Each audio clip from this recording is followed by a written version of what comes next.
Il y a une parabole où Dieu dit qu'il a donné des talents. Il a donné des talents à chacun. Un ici, deux ici, trois. Quand il revient, il dit, oui, toi, ton talent, je te donne ça. Qu'est-ce que tu en as fait? Ah, Seigneur, j'ai un peu fait comme ça, j'ai un peu fait comme ci. Chacun d'entre nous a un talent. Amen. Amen. Il se peut que tu sois médecin, mais qu'est-ce que tu fais de ta médecine? Il se peut que tu sois une femme soignante, qu'est-ce que tu fais de ça?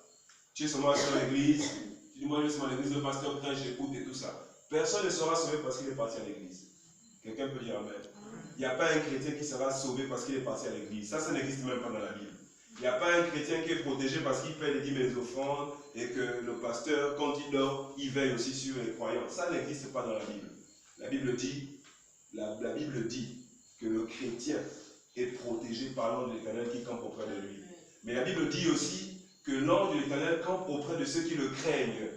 Amen. Et l'arrache de tout danger.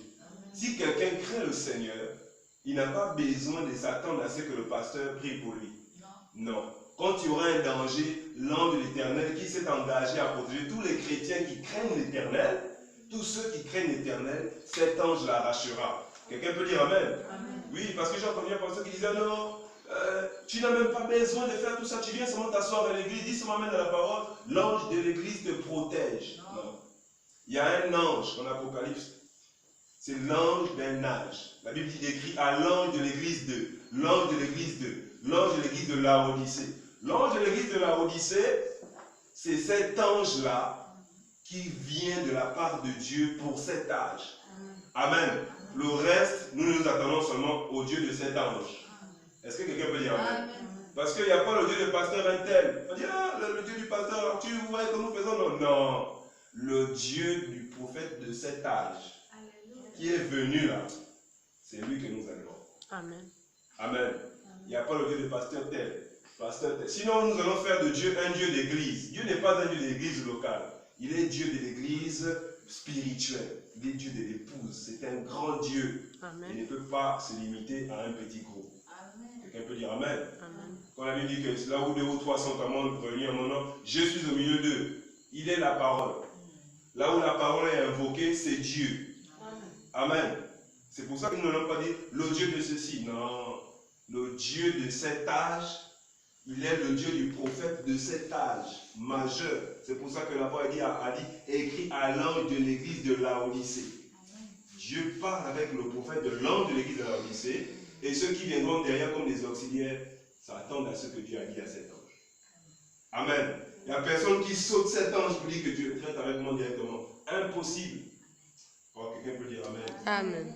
Dans Matthieu 17, 21, la Bible dit, mais cette sorte de démon ne sort que par la prière et le jeûne. Il y a des démons qui sont dans les vies des chrétiens qui vont à l'église. Il y a des chrétiens qui vont à l'église et qui ont des démons. Et la Bible explique que ce sort de démons ne sort que par la prière et le jeûne. Bon, mais comment on va faire pour délivrer un frère qui est possédé par certains démons dans une église, là où il n'y a plus de prière, là où il n'y a plus de jeûne? Le frère va continuer à s'asseoir et écouter la parole, à dire Amen, Shalom, frère, vous vous donnez le coude, il est administrateur, il est diable, mais il y a une sorte de démon qui ne sort que par la prière et le jeûne. Le frère il peut même mourir avec ce démon, et il va toujours continuer à vous persécuter dans l'église, parce qu'un démon c'est un tourmenteur. Il va tourmenter les frères, ça va le tourmenter lui-même, ainsi de suite, ainsi de suite. Et maintenant, le résultat d'une personne qui meurt tourmentée, je ne pense pas qu'il va au ciel. Quelqu'un peut dire Amen. Et la Bible dit que cette sorte de démon ne sort que par la prière et par le jeûne. Mais les églises aujourd'hui du message, nous ne prions plus et nous ne jeûnons plus. Nous allons faire comment pour délivrer les frères? Or, Jean 8 déclare, vous connaîtrez la vérité et c'est la vérité qui vous rendra libre. Nous lisons la vérité. La Bible dit, ta parole est la vérité. Maintenant, Matthieu 17, 21 dit, mais cette sorte de démon que vous avez vu là, ne sort que par la prière et le jeûne. Vous dites, nous ne jeûnons plus, nous ne prions plus. Mais non, juste la parole, c'est la parole. Non, frère, il faut la parole et il faut aussi l'esprit qui accompagne cette parole. Amen. Amen. Le Dieu de la parole doit venir attester sa parole. Amen. Est-ce que quelqu'un peut dire Amen? Amen. Dans Matthieu 21, 13, la Bible dit, il leur dit, il est écrit, ma maison sera appelée une maison de prière, mais vous en faites une caravane de voleurs, une caravane de critiqueurs, une caverne des démons. Et il avait dit tout oiseau impur, quiconque veut maintenant va à l'église. Moi je redis toujours ça. Ce n'est pas celui qui va à l'église qui va au ciel. Ce n'est pas possible. Aujourd'hui, l'église est un type, un parfait modèle du monde. C'est Jésus qui dit dans sa parole que ma maison sera pleine de maison de prière. Mais quand nous allons à l'église, nous n'allons plus pour la prière. Nombreux sont ceux qui vont à l'église, ne vont plus pour la prière. Ils vont pour se faire voir par le pasteur. Amen. Ils vont pour se faire apprécier pour le pasteur. Quand on dit qu'il va dans une certaine église, là où les gens s'habillent comme ça, là où les gens vivent comme ça. Frère, toi tu dois être différent. Amen. Amen. Tu dois comprendre que quand tu vas à l'église, c'est une maison de prière. Donc tu dois avoir une vie d'abord de prière. Amen. Amen. Si les gens ne veulent pas prier dans cette église-là, bénis le Seigneur. Parce que nous avons déjà un endroit où nous réunissons pour la prière. Amen. Nous avons un endroit où nous réunissons pour la prière. Amen. Et c'est ma prière que Dieu mette toujours cette motivation. Et que ça ne s'éteigne jamais. Amen. Amen. Tu pries dans ton église, c'est très bien. Mais quand tu sais qu'il n'y a pas d'endroit de prière, viens nous retrouver le vendredi. Amen. Ici, nous prions tous les vendredis jusqu'au matin. Quand il sera 3 heures du matin, précisément, nous allons attaquer la prière. Nous allons adorer, nous allons rentrer dans les prières. C'est pour ça que j'ai pris ces petits bouts de papier pour que les gens puissent spécifier leurs requêtes. J'ai des requêtes ici, prier pour le frère Dominique, prière aussi pour le frère Vias du Congo qui a mal à la gorge. Ça c'est sur un autre groupe, qui est sur Facebook, le groupe Prière de la foi, Pierre de la foi, c'est ça la chaîne. Tu connais le groupe là? C'est sur Facebook. Je suis aussi administrateur dans le groupe. Dans ce groupe, nous recevons des prières de partout dans le monde entier. Et nous prions pour les gens. Là-bas aussi, il y a beaucoup de témoignages. Si je sors mon téléphone, il y a plein de témoignages. Nous avons prié en ligne pour un jeune frère qui dit bien que dans sa requête, il dit: je suis très très difficile à comprendre à l'école, mais je dois passer un examen. Il dit: je ne comprends pas, je ne sais pas si je vais réussir à cet examen parce que je sais que je ne comprends pas bien l'école. Il a envoyé ça à requête comme la blague. J'étais encore à Abidjan. On a prié avec les sœurs, on a prié en chaîne, on a prié. Après, lui, on ne s'entendait même pas à ça. Il est revenu. Que le nom de Dieu soit loué, tout ça. Et on écrit: je bénis le Seigneur parce que j'ai eu mon examen. Moi qui ne m'attendais pas à avoir l'examen. Il a commencé à dire: pasteur, on fait comment pour vous apporter la dîme? Je dis: frère, tu es au Congo, moi je suis à Abidjan. Et quand je vais quitter l'Abidjan, je vais au Gabon. Donc, paye ta dîme où tu voudras payer ta dîme. Donne ça même dans une maison de retraite, je ne sais pas. Mais donne le 10e de ce que tu veux donner à Dieu. Amen. Amen. Comme pour dire que la prière ne doit pas être négligée. Frère, il y a beaucoup de choses que nous perdons dans notre vie parce qu'il nous manque la prière. Il y a beaucoup de démons qui s'infiltrent dans notre vie parce que nous ne vivons pas une vie de prière. Quelqu'un peut dire Amen. Oh, la Bible dit que tous ceux qui voudront vivre une vie pieuse en Christ seront persécutés. Mais la Bible dit que lorsque l'Éternel entend les cris de son peuple, l'Éternel intervient. Amen. Aussi longtemps que tu ne cries pas, Dieu dit: bon, c'est bon. Ça va aller, et tout ça. Amen. Mais quand tu pries, tu parles avec Dieu. Quand tu pries, tu dis: Seigneur, regarde tel cas. Regarde tel cas. C'est la prière qui est une forme d'alerte pour le chrétien. Amen. Mais les chrétiens d'aujourd'hui ne sont même plus en alerte. Ça veut dire que les mots qui les arrivent, ils sont d'accord. Quelqu'un peut dire Amen. Dans Matthieu 21, 22, la Bible dit: tout ce que vous demanderez avec foi, par la prière, vous le recevrez. Quelqu'un peut dire Amen. Amen. Pas tout ce que vous demanderez avec foi assis. Tout ce que vous demanderez avec foi, par la prière. Amen. Vous le recevrez. Quelqu'un peut dire Amen. Amen. Donc la prière n'est pas quelque chose d'hasardieux. Nous te les confions maintenant, Seigneur. Exauce cette prière. Tu as dit, Père, dans Marc 16, au chapitre 11. Quand vous priez et que vous êtes debout, faisant votre prière, croyez que vous avez reçu ce que vous avez demandé et vous le verrez s'accomplir. Il n'y a que de cette manière que les chrétiens peuvent recevoir lorsqu'ils prient. Amen. Mais une église là où on ne prie pas, le pasteur vient, il prêche, après vous venez comme ça, 2 minutes de prière, Amen, Amen. Vous rentrez chez vous. Frère, je ne sais pas comment vous allez recevoir ce que vous attendez. Et parfois, parmi le grand nombre, ceux qui reçoivent, c'est des gens qui ne prient même pas. Alors, Dieu, lui, il regarde la prière de ses enfants. Il dit: mais moi pourtant j'ai vu une prière, je suis consacré, je prie, mais pourquoi je ne reçois pas? Il y a des gens qui reçoivent facilement sans prière. Ce sont des gens qui n'inquiètent pas le diable. Mais quelqu'un qui inquiète le diable, il aura d'abord une vie persécutée. Amen. Et aussi longtemps qu'il ne priera pas, il sera comme quelqu'un qui est dans un piège. Il n'y a que la prière qui fait en sorte que Dieu se rende compte que mon enfant ne va pas bien. Amen. Et la Bible parle du juge unique. Un juge unique, quelqu'un qui n'est pas bien, qui ne rend pas de bons services aux gens, qui condamne les gens n'importe comment. La Bible dit que ce jour-là, le juge unique a décidé de rendre justice à une veuve. Parce que la veuve passait son temps à la harceler. Amen. Quand la dame vient et dit, monsieur le juge, mon cas. Monsieur le juge, ce cas. Monsieur le juge, vous m'avez oublié, regardez ce cas. La Bible dit, c'est Jésus qui parle, il dit que non, le juge unique l'a rendu justice, pas parce qu'il devrait le faire, parce que c'est un juge qui ne rend jamais justice. Jésus a dit, il a fait simplement à cause du fait que la veuve l'importunait trop. Amen. Amen. Les chrétiens, nous devons importuner Jésus. Amen. Nous devons importuner Dieu. Nous devons le harceler pour nos cas, pour nos vies. Amen. Si nous ne le harcelons pas, il ne fera rien. Amen. Amen. Oh, est-ce que quelqu'un peut dire Amen? Amen. Et de tout mon cœur, à celui qui a révélé ces choses au fil des années, et ces sceaux ici, au cours de cette semaine, je te crois, Seigneur. Dieu, c'est l'heure. Elle est proche maintenant, la plus proche que nous ne le réalisons même pas. L'heure est arrivée. Veillez et priez. Dieu exaucera vos prières. C'est l'homme qui le dit. Vous ne veillez pas, vous ne priez pas. Vous voulez seulement que Dieu vous exauce. Ce que nous devons retenir, c'est que Dieu traite difficilement avec ses enfants. Les vies des vrais fils de Dieu sont des vies compliquées. Et Dieu attend de voir ces gens prier. Comment nous prions? On ne prie pas aussi en désordre. C'est pour ça que le concept de la carte de prière, c'est quelque chose de particulier et d'original. Tu ne peux pas prier de manière dispersée. Oh, Seigneur, bénis tout le Gabon. Seigneur, bénis tous les étudiants. Non, on prie avec une précision. C'est pour cela que la prière ici s'est adressée au frère Via du Congo, qui a mal à la gorge. Il explique même que sa gorge lui fait mal. Il sent que les cordes vocales, quand il veut parler, il ne peut plus bien parler. Il a déjà pris les ordonnances et tout ça, l'hôpital, mais ça ne va pas. Amen. Une prière doit être orientée. Une prière doit être précise. Amen. La personne qui prie ne doit pas avoir un esprit confus. J'ai pris même pourquoi? Ah, j'ai pris pour la chemise, j'ai pris aussi pour le pantalon et je prierai aussi pour la chaussure après. Non. Tu peux avoir une seule requête de prière un soir. Une seule requête de prière un soir. Tu peux même avoir une seule requête de prière un mois. Si ce n'est pas arrivé, tu es toujours là-dessus. Tu dis Seigneur ça, Seigneur ça, ainsi de suite. Alléluia.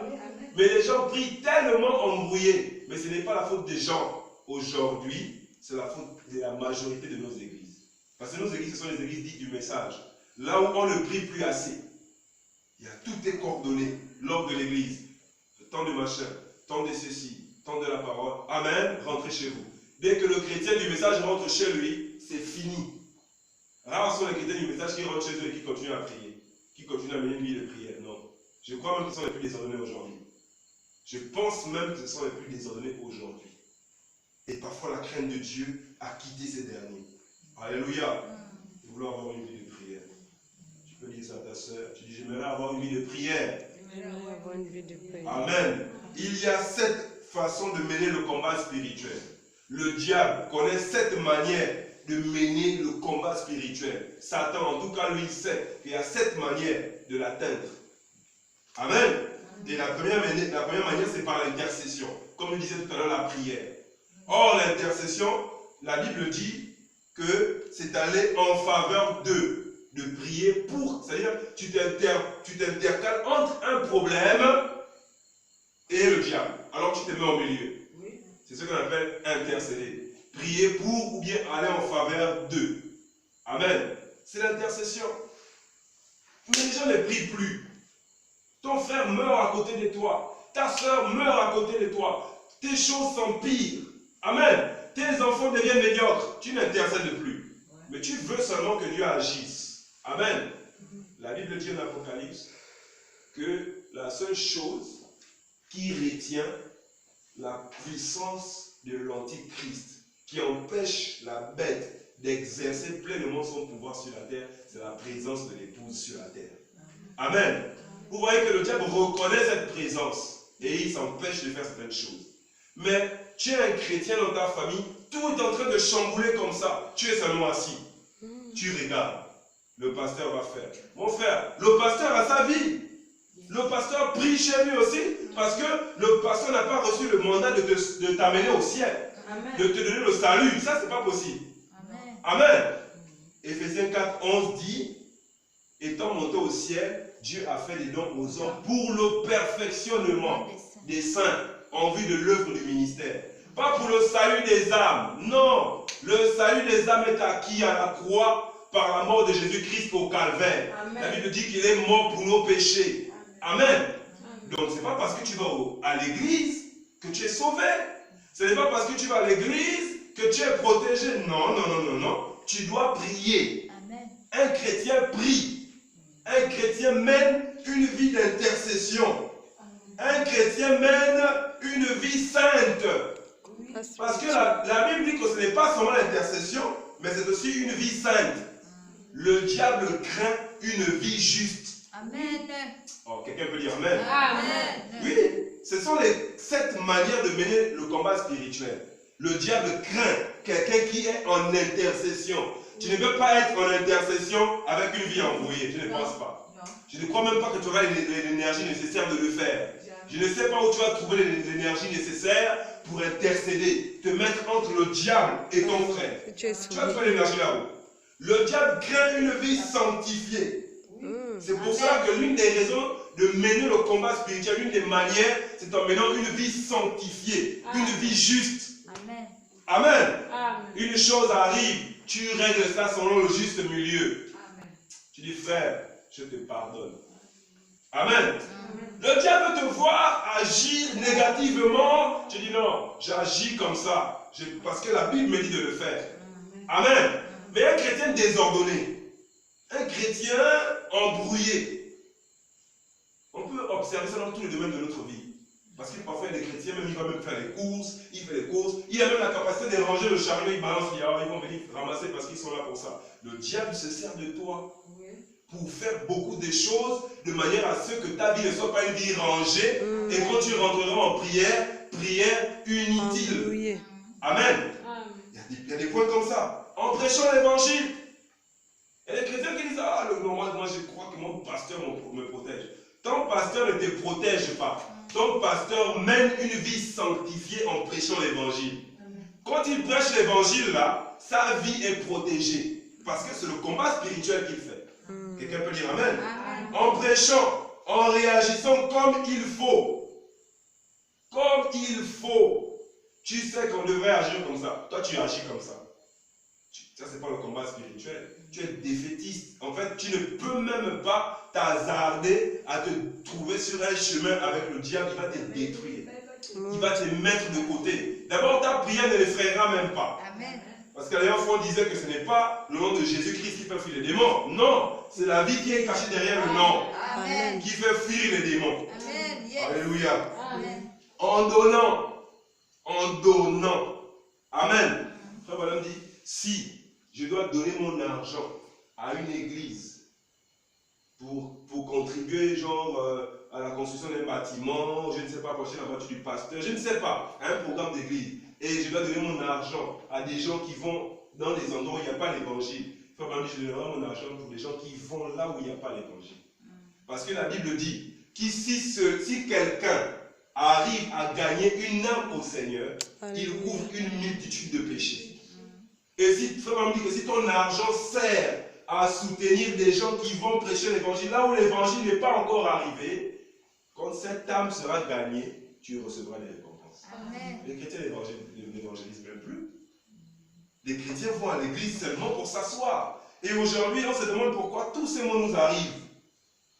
Des choses pas possibles. Si on en parle, tu vas te rendre compte même qu'en fait, on va même boycotter notre soirée pour essayer de parler de la mauvaise vie des gens. Amen. Dans des églises aujourd'hui. C'est vraiment décevant. Qu'est-ce qui fait ça? C'est le manque de prière. Parce que la prière, c'est comme un radar. La prière peut ouvrir ton don de vision que tu as. Si tu pries tous les jours tu pries à 3 heures, le matin à 6 heures, dès que tu dors, tu vois les choses. Amen. Amen. La prière, ça a la capacité d'ouvrir les canaux spirituels. Ça a la capacité d'ouvrir ton entendement spirituel. Tu fermes les yeux 2 minutes, tu commences à voir les choses. Amen. Moi, je suis comme ça. Quand je prie beaucoup, ma tête commence à être ouverte. Je commence à voir les choses n'importe comment. Amen. Je me souviens une fois, on était à la mariner avec mon épouse. On avait dormi, je pense que c'était chez un frère. On est seulement rentré dans la chambre. Dès qu'on s'est couché comme ça 2 minutes, je me suis réveillé. J'ai dit, chérie, la chambre elle est comme ça. Il y a telle chose, j'ai vu déjà un gros serpent. Oh, les gars, c'est qu'on voit. Elle me dit, oh chérie, c'est comment? Je dis, dès que je me rendors, je me réveille, je ne peux plus dormir ici. On est sorti, on est resté au salon. Le frère dit, mais c'est comment vous ne dormez pas? Je dis, non, on va veiller ce matin. Parce que la chambre est bourrée des choses. Je dis, mais chérie, qu'est-ce qu'on fait dans cette chambre? Parce que tu as une vie de prière. Mais si tu n'as pas une vie de prière, là où les francs-maçons font leur pratique, leur rite, toi tu viens, tu dors là, ça te fait rien. Là où on dit c'est souillé, tu viens, tu te mets là. Là où les anges craignent même de passer, toi tu passes. Vous voyez? La prière ouvre notre entendement spirituel. La prière ouvre la compréhension au monde spirituel. Oh, alléluia. La prière est particulière. C'est pour ça que si quelqu'un me dit prions chaque jour, oh, je vais trouver le temps pour prier chaque jour. Amen.